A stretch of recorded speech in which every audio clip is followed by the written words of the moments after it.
রাসূল সাল্লাল্লাহু আলাইহি ওয়াসাল্লাম বলেছেন, হারানো সন্তান খুঁজে পেলে মা যেমন খুশি হয়, পাপী বান্দা তওবা করে ফিরে এলে আল্লাহ রাব্বুল আলামিন তার চেয়ে অনেক বেশি খুশি হন।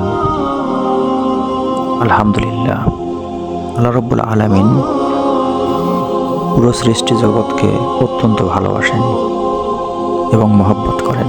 তাই তওবা করে দ্রুত আল্লাহর কাছে ফিরে আসুন। এরকম নতুন নতুন আমলের ভিডিও পেতে আমাদের চ্যানেলটিকে সাবস্ক্রাইব করতে পারেন।